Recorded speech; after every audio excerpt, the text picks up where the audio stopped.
o Peirce rompe drasticamente com Freud e fala: não quero mais saber dessa tal da psicanálise e eu vou criar a minha própria teoria.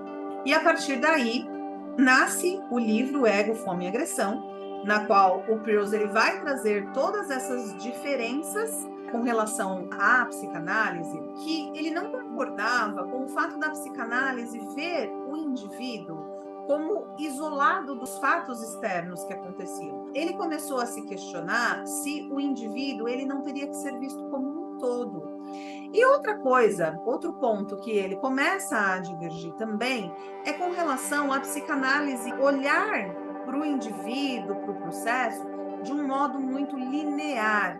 E ele começou a pensar que esse indivíduo, esse processo, talvez ele tivesse que ser olhado como um movimento, que hora ele está aqui, hora ele está aqui, hora ele está aqui, e que a gente precisa ir acompanhando esse indivíduo conforme o movimento que ele vai fazendo.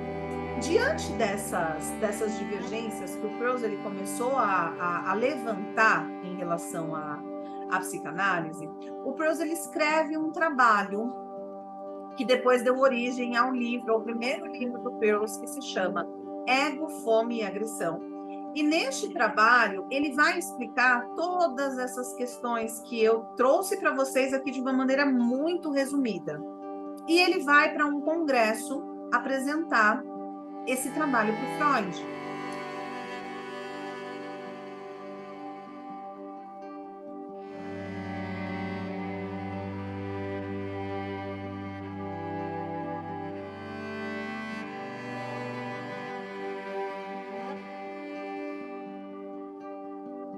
Meu nome é Natália Aguilar, eu sou psicóloga, sou gestalt terapeuta e eu estou fazendo uma sequência de vídeos essa semana aí para vocês para contar algumas curiosidades a respeito da gestalt terapia. Você sabe o que é gestalt terapia? A gestalt terapia é uma linha, é uma abordagem teórica da psicologia clínica, na qual a gente leva em consideração algumas coisas, principalmente, né, o aqui e agora, ajustamentos criativos, fronteira de contato, que são temas estes que são preceitos básicos da Gestalt, mas que eu não vou abordar muito hoje nesse vídeo. E a gente vai deixar para abordar num outro vídeo. Nesse vídeo de hoje, eu vou contar para vocês um pouquinho do histórico da Gestalt terapia, continuar contando, eu já comecei lá no vídeo anterior, se você acompanhou. Eu vou contar, lembra lá no vídeo anterior que eu ia falar um pouquinho da relação do Peirce e do Freud? Pois bem, nesse vídeo eu vou contar um pouquinho para vocês como que foi essa relação aí, né? Foi saudável até um dado momento, mas depois teve lá os seus estremecimentos. Então, o que se sabe? Se sabe que o Peirce, como eu já disse lá no outro vídeo, volta lá para assistir. O Peirce ele era um psicanalista, psiquiatra e psicanalista, que atuava na época. E ele era seguidor de Freud, ele seguia as teorias do Freud, ele era um psicanalista nato. No entanto, existe uma história de que o Peirce ele começou a divergir em algumas questões do Freud. E as principais questões que ele começou a divergir com relação à psicanálise foi que ele não concordava com o fato da psicanálise ver o indivíduo como isolado dos fatos externos que aconteciam. Então, ele começou a se questionar se o indivíduo ele não teria que ser visto como um todo, como se fosse o meio influenciando a vida desse indivíduo. Esse foi um ponto, esse foi um dos pontos que o Peirce ele começou a discordar da psicanálise. A outra questão que ele começa a discordar também é com relação ao sistema de diferenciação.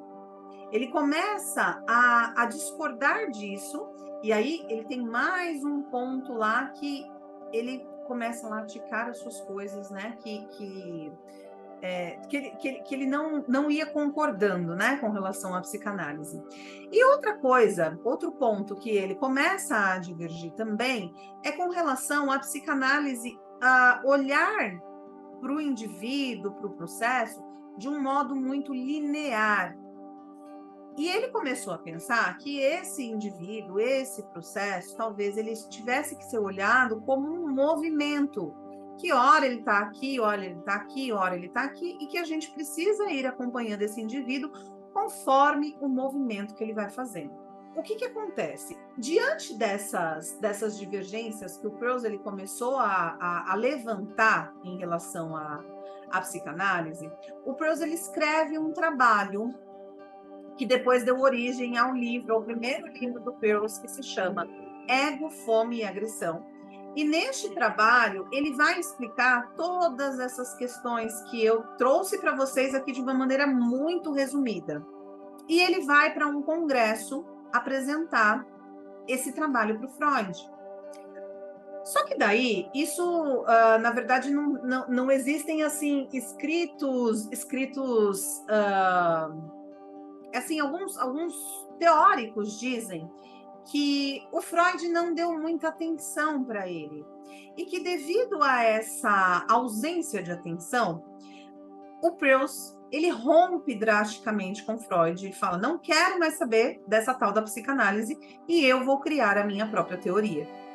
E a partir daí nasce o livro Ego, Fome e Agressão, na qual o Peirce ele vai trazer todas essas diferenças, essas divergências que ele acredita ter, e aí eu vou contar para você outras divergências lá nos próximos vídeos entre a Gestalt terapia e a psicanálise, e ele vai contar tudo isso nesse livro. Não se sabe se o Freud de fato não deu atenção para o Peirce. O que se sabe é que o Freud na época já era bem velhinho e já estava bem doente. Não se sabe se isso foi interpretado pelo Peirce de uma maneira, ele não me deu atenção, ou se de fato o Freud não deu atenção mesmo a ele. Ou se de fato, sei lá, ele estava preocupado lá com outras coisas, como eu disse para você, né? O Freud já estava bem velhinho, o Freud já estava com outras questões aí, já estava caminhando aí para um final de vida. Então não se sabe muito bem o que aconteceu. O que se sabe é que o Peirce, diante dessa não validação do Freud, ele decide romper com a psicanálise e ir criar a sua própria teoria. Essa era outra curiosidade que eu tinha para contar para você. E aí, a Gestalt terapia, ela surge diferente da psicanálise, que tem uma visão mecanicista, biológica e psicodinâmica. A Gestalt terapia, ela surge mais com uma visão humanista, existencial e fenomenológica. São as grandes influências de visão de homem que vão fazer a Gestalt ser a Gestalt. No próximo vídeo, nos 2 próximos vídeos, eu vou contar para você as principais diferenças entre a psicanálise e a Gestalt terapia. Me acompanhe aqui e a gente se vê no próximo. Um abraço. Tchau, tchau.